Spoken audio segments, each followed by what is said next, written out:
Good morning, everybody. This is Kyle Speed One coming to you from the bench, the workbench. Yeah, this is where I have my computer and all the other junk around here to reload ammo and to work on slot cars.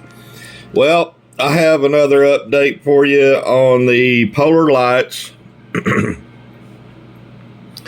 I think it's called Second Round. Speed Racer Mach 5. And the chassis done. We've got the slotted motor pod. I got I keep calling them Predator, but they're not Predators. They're Piranhas. Yeah, it's got the Piranha on the side of it. For some reason I keep calling them Predator motors. I love those motors. I get them off of eBay. They run really well. Got the slotted rear axle with the motor pod, the slotted main gear, and the slotted pinion. Got the Pendle slot tires on the Speed Racer rims, and I've already got the knockoffs on them. Now, something I may have neglected to reveal. Now, I did buy some stock, some brass tube stock. But if you'll look real close on those rear rims, that's aluminum, and they're made from slotted wheels. Okay? And what I did was I took my Dremel and I cut this, if I can do it with my fingers here, this off down to the surface of the interior. And then I took my Dremel and I cut with a cutting wheel right along that edge there and filed everything flat. Then I took my drill bit that was the size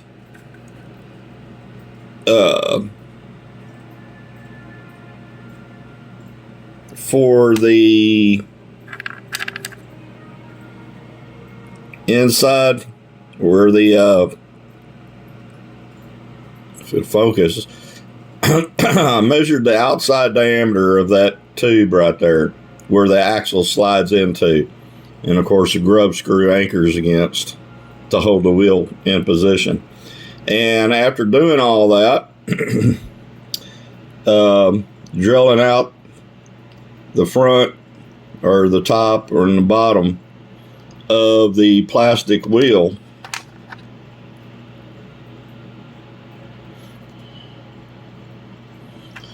I was able to put and it was a nice easy fit. Had enough tension on them to where everything would line up true, and super glued that hub I made out of that slotted rim onto the Speed Racer Mach 5 original plastic model kit rims. Okay, so that tidied up the rear end. Next, I took that same brass tubing I got from Ace Hardware and I drilled out, measuring the outside diameter of the tube. I found the right drill, drilled out the rim all the way through so that brass tube could fit in there. And of course I measured the width so it would fit within the wheel well of the Mach 5. Then I did a trick that I've seen several used slot cars come in that I bought off of eBay, and they took hexagonal nuts and used them as axle carriers. So I built this little addition to the chassis, this little box frame, slotted the wood so the axle was actually doing this. It'd slide up and down that slot. Okay, well, I don't really like that, but it gave me the freedom of adding the guide, this slot invasion guide, which I love their guides. They're wonderful guides. It allowed me to go ahead and anchor the guide, and after installing the braids and doing some soldering to the eyelets, it allowed me to set the ride height, which they touch, but they just barely touch. You can still spin them and not move the car. Okay, so that's what I was looking for. And these are the original tires from the model kit, and they are tough as nails. They're really hard to get over the plastic rim of the Mach 5, but you know, if you're tenacious enough, you'll get them on there. I'm not worried about traction. Matter of fact, it's good that they are a hard rubber. Okay, I don't have this wheel glued on right now because I want to double check the chassis back into the body and I want to do some final checks to make sure everything is still lining up right before I glue that particular wheel back, glue it onto the axle. Okay, so guess what? I didn't video it, but I already ran this thing on my track, and I was quite pleased with it. I was really pleased with it. It ran quiet as a mouse, and it ran smooth. And again, I can't tell you enough about these Piranha motors. It's kind of got a gunmetal gray case, you know, with the white end bell where the brush holders are. Excellent motors. I love them. If I was rich enough, I would probably replace every motor in every slot car I've got with one of those motors. Again, I've been purchasing those off of eBay because we don't have a slot car shop anywhere near me. So the body is basically done. I went ahead and glued the glass in with that Woodland Scenics foam tack, and it dries clear, but it's flexible enough that if something goes wrong somewhere, I can still pull this glass out and it not damage the paint or the glass. There's no fogging with it. It dries crystal clear, and I love that stuff when it comes to gluing glass down.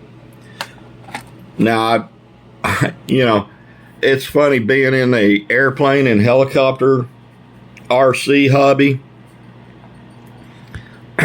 I've used products that were basically labeled for, you know, gluing in windows on RC helicopters and airplanes and what have you. And I'm pretty sure it's all the same stuff. It's just bottled different, because this foam tack from Woodland Scenics acts just like my canopy glue that I've used on some of my airplanes and helicopters. So I've got the bottom of the chassis painted. I'll probably put another coat on it. I've got it painted black, as well as you can see, the front end area. And as soon as the glass finishes curing, the glue finishes curing, I'll get busy with refinishing Speed Racer's helmet that got thoroughly destroyed paint wise, and put him back on top of his shoulders. Mount the body to the chassis. Again, check the width of the front end to make sure it fits in the fender wells. Once that's done, I'll go ahead and glue that wheel on, this one here, and do a final check on everything, bolt everything back up, and then hopefully I'll be able to show you a video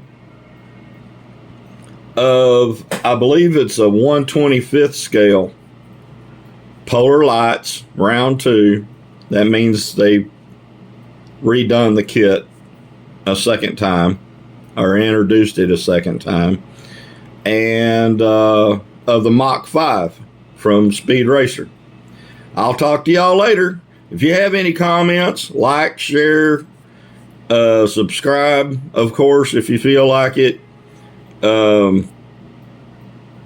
I do appreciate your comments. I like talking to y'all. So if you feel like it, go ahead and share your thoughts and questions with me. I'll talk to y'all later. Bye.